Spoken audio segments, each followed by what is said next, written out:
ایک روایت میں آتا ہے،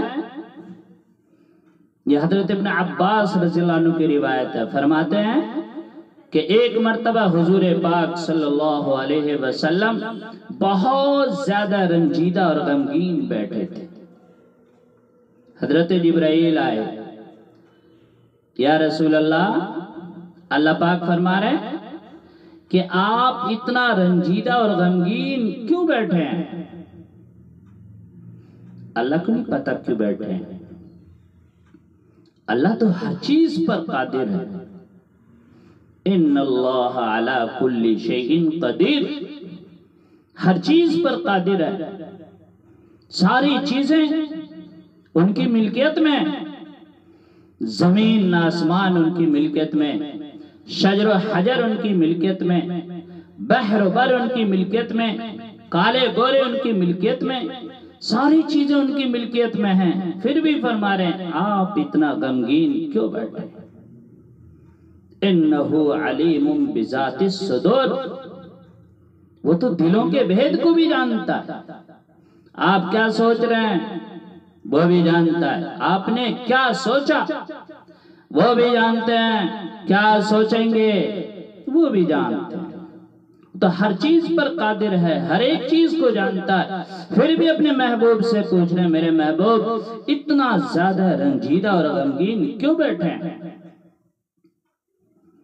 اللہ کے رسول نے فرمایا جبرائیل، مجھے فکر ہے کہ میری امت کے ساتھ اللہ قیامت میں کیا کرے گا۔ حضرت جبرائیل علیہ السلام نے اللہ کے رسول کو ساتھ لیا اور ایک قبرستان گئے جہاں قبیلہ بنو سلمہ کے لوگ دفن تھے۔ حضرت جبرائیل نے ایک قبر پر مارا، فرمایا قم باذن اللہ، مردہ جو ہی آواز سنتا ہے فوراً کھڑا ہوتا ہے اس حال میں کہ اس کا چہرہ روشن اور چمکدار ہوتا ہے اور منہ سے لا الہ الا اللہ محمد رسول اللہ صلی اللہ علیہ وسلم کی آواز آ رہی ہوتی ہے۔ حضرت جبرائیل فرماتے ہیں سو جا، پھر دوسری قبر پر مارتے ہیں، فرماتے ہیں قم باذن اللہ، مردہ جو ہی آواز سنتا ہے فوراً کھڑا ہوتا ہے اس حال میں کہ اس کا چہرہ کالا ہوتا ہے، بدصورت ہوتا ہے اور اس کے منہ سے ہائے افسوس کی آواز آ رہی ہوتی ہے۔ جبرائیل فرماتے ہیں سو جا۔ اس کے بعد فرمایا رسول اللہ، جس طریقے سے ابھی آپ نے مومن اور کافر بندے کو دیکھا، ٹھیک قیامت کے دن بھی اسی حال میں ہوں گے۔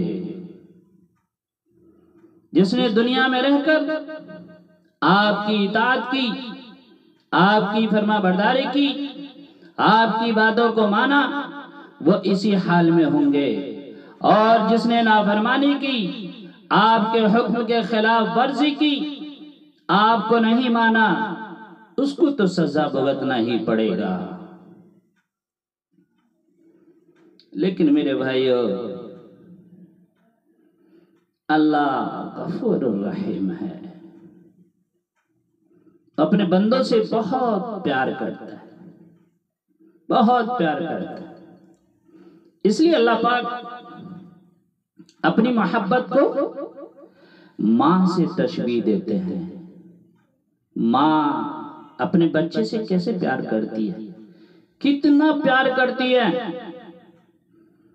اگر اس کے سامنے اس کے بچے کو کوئی ڈانٹ دے، مارنا نہیں، ڈانٹ دے، ایسا معلوم دیتا ہے وہ نگل جائے گی، کتنا پیار ہے اس کو اپنے بچے سے، اس سے کہیں 70 گنا زیادہ اللہ پاک اپنے بندے سے پیار کرتے ہیں، بہت اپنے بندے سے پیار کرتے ہیں۔ فرمایا میرے بندے، تیرے گناہ سمندروں کے جھاگوں کے برابر کیوں نہ ہو، اور تو ایک بار کہہ دے یا اللہ میری توبہ، میں اس کے گناہ کو معاف کرتا ہوں۔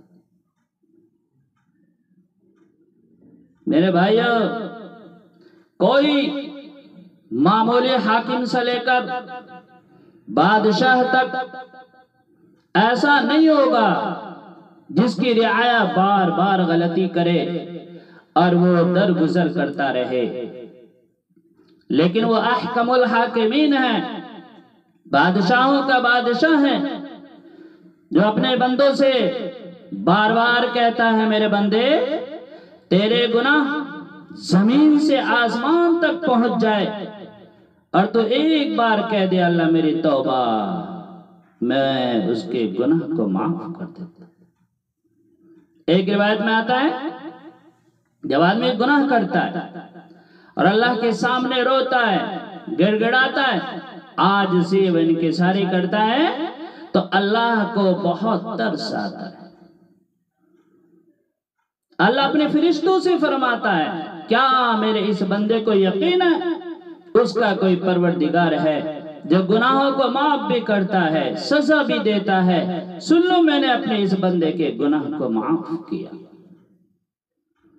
پھر وہ کچھ دن تک صحیح رہتا ہے، پھر گناہ کر لیتا ہے، پھر وہ اپنے پروردگار کے سامنے روتا ہے، گڑ گڑاتا ہے، عاجزی و انکساری کرتا ہے، اللہ سے کہتا ہے اللہ مجھ سے پھر گناہ ہو گئے۔ اللہ پاک پھر فرشتوں سے فرماتے ہیں کیا میرے اس بندے کو یقین ہے اس کا کوئی پروردگار ہے جو گناہوں کو معاف بھی کرتا ہے، سزا بھی دیتا ہے، سن لو میں نے اپنے اس بندے کے گناہ کو معاف کیا۔ رسول اللہ صلی اللہ علیہ وسلم نے ارشاد فرمایا کہ جب تم سے گناہ ہو جائے تو تم اللہ کے سامنے رو کر گڑ گڑا کر اپنے گناہوں کی معافی طلب کر لیا کرو، اللہ پاک تمہارے گناہوں کو معاف کرے گا۔ تو میرے بھائیو، قیامت کے دن بھی اللہ کے نبی کو اپنی امت کی کتنی فکر ہے، لیکن آج ہمیں کوئی فکر نہیں، داڑھی ہمارے پاس نہیں، اسلامی لباس ہمارے پاس نہیں، خدا نہ خواستہ آج ہمارا ایکسیڈنٹ ہو جائے کیسے پتہ چلے گا کہ یہ مسلم ہے یا غیر مسلم ہے؟ اس لیے کم از کم سنتی لباس اپنائیں، اپنے چہرے کو سنتی چہرہ بنائیں۔ میرے بھائیو، رسول اللہ صلی اللہ علیہ وسلم نے بڑی محنت کی، مشقت کی، تب یہ دین ہم تک پہنچا ہے۔ صحابہ اکرام نے اپنی بیوی کو بیوہ، بچوں کو یتیم کیا، تب یہ دین ہم تک پہنچا ہے، اتنا آسانی سے نہیں پہنچا۔ آپ نے طائف کا قصہ سنا ہوگا، آپ پر پتھروں کی بارش ہو رہی ہے، حتیٰ کہ آپ کی جوتی مبارک خون سے لہو لہان ہو گئے۔